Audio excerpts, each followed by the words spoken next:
വിദ്യാർത്ഥികൾക്കും പുതിയൊരിലേക്ക് സ്വാഗതം. Kannur university degree പ്രവേശനത്തിന്റെ ഭാഗമായുള്ള സപ്ലിമെന്ററി അലോട്ട്മെന്റിന്റെ റാങ്ക് ലിസ്റ്റ് പബ്ലിഷ് ചെയ്തിരിക്കുകയാണ്.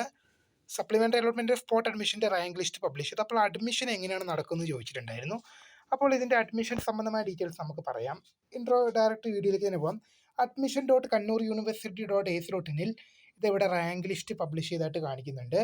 Supplementary allotment rank list 2026 government aided unaided university departments, അതായത് എല്ലാ കോളേജുകളിലേക്കുള്ള ഗവൺമെന്റ് എയ്ഡഡ് സെൽഫ് ഫിനാൻസ് കോളേജുകളിലേക്കുള്ള റാങ്ക് ലിസ്റ്റ് പബ്ലിഷ് ചെയ്തിട്ടുണ്ട്.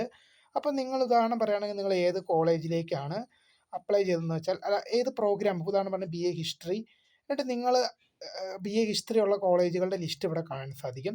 അപ്പോൾ നിങ്ങൾ ഏത് കോളേജിലേക്കാണോ അപേക്ഷ വെച്ചിരിക്കുന്നത്, ഞാനിപ്പോൾ ജസ്റ്റ് ഒരു കോളേജ് ഇവിടെ കൊടുത്തു കഴിഞ്ഞാൽ ഓക്കെ, ആ കോളേജിലേക്ക് അപേക്ഷ വെച്ചിരിക്കുന്ന വിദ്യാർത്ഥികളുടെ റാങ്ക് വിവരങ്ങൾ നിങ്ങൾക്ക് ഇവിടെ കാണാൻ സാധിക്കും. നിലവിലിപ്പോൾ ഈ കോളേജിലേക്ക് 120 വിദ്യാർത്ഥികളാണ് അപേക്ഷ സമർപ്പിച്ചിരിക്കുന്നത്. അപ്പം നിങ്ങളത് എത്രാം സ്ഥാനത്താണെന്നുള്ള പേരും നിങ്ങൾക്ക് ആ വിവരം കൃത്യമായിട്ട് തന്നെ കാണാൻ സാധിക്കുമെന്നുള്ള വിവരം ഞാൻ നിങ്ങളുടെ ശ്രദ്ധയിൽപ്പെടുത്തുകയാണ്.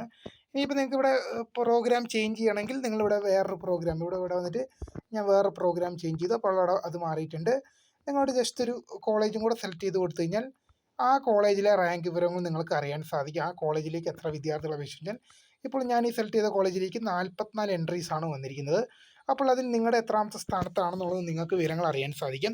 ഇനി ഇതിൻ്റെ അഡ്മിഷൻ എങ്ങനെയാണെന്നുള്ള വിവരങ്ങൾ പല വിദ്യാർത്ഥികളും നമ്മളോട് ചോദിച്ചിട്ടുണ്ടായിരുന്നു. അപ്പോൾ അഡ്മിഷൻ സംബന്ധമായ കാര്യങ്ങളെക്കുറിച്ച് പറയാനാണെങ്കിൽ തന്നെ പ്രധാനമായും പറയാനുള്ളത് എന്താണ്, ഇതിൻ്റെ അഡ്മിഷൻ നടക്കുന്നത് പ്രധാനമായിട്ടും എങ്ങനെയാണ്, ഫോൺ മുഖാന്തരമാണ്. അതായത് നിങ്ങൾക്ക് അഡ്മിഷൻ കിട്ടാൻ യോഗ്യതയുണ്ടെങ്കിൽ അതായത് കോളേജുകളിൽ നിന്ന് നിങ്ങളെ ഫോൺ മുഖാന്തരം ബന്ധപ്പെടുക മാത്രമാണ് ചെയ്യാറ് എന്നുള്ള വിവരം നിങ്ങളുടെ ശ്രദ്ധയിൽപ്പെടുന്നത്. അത് നിങ്ങൾക്ക് അഡ്മിഷൻ കിട്ടാൻ യോഗ്യതയുണ്ടെങ്കിൽ നിങ്ങളെ എന്ത് ചെയ്യും, കോളേജിൽ നിന്ന് ഫോൺ മുഖാന്തരം അവർ ബന്ധപ്പെടുന്നതായിരിക്കും.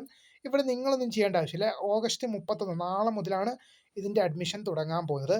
ഓഗസ്റ്റ് മാസം 7 വരെയാണ് ഇതിൻ്റെ അഡ്മിഷൻ നടക്കുന്നത്. അപ്പോൾ ആ ഓഗസ്റ്റ് മാസം 7 നിങ്ങൾക്ക് കിട്ടാൻ യോഗ്യതയുണ്ടെങ്കിൽ, ഇപ്പോൾ ഈ 10ാം സ്ഥാനത്ത് കിടക്കുന്ന കുട്ടിക്ക് അഡ്മിഷൻ വേണമെങ്കിൽ ആദ്യം കാണുന്ന 1, 2, 3, 4, 5, 6, 7, 8, 9 കുട്ടികൾ പോയതിന് ശേഷം മാത്രമാണ് 10ാമത് കിടക്കുന്ന കുട്ടിക്ക് ചാൻസ് വരികയുള്ളൂ. അപ്പോൾ അങ്ങനെ വരുമ്പോൾ അങ്ങനെ ഓർഡർ അടിസ്ഥാനത്തിൽ നിങ്ങൾക്ക് റാങ്ക് കിട്ടാൻ യോഗ്യതയുള്ള റാങ്കിൻ്റെ അടിസ്ഥാനത്തിൽ അതാത് കോളേജുകളിൽ നിന്ന് നിങ്ങളെ ബന്ധപ്പെടുന്നതായിരിക്കും. അപ്പോൾ ഇങ്ങനെയാണ് റാങ്ക് വിവരങ്ങൾ ചെക്ക് ചെയ്യുക. അപ്പോൾ വീഡിയോ ഇഷ്ടപ്പെട്ട ലൈക്ക് ചെയ്യുക, share, subscribe. My name is Kritha, ഫണ്ട് സബ്സ്ക്രൈബ് ഫോർ ദ ബൈ.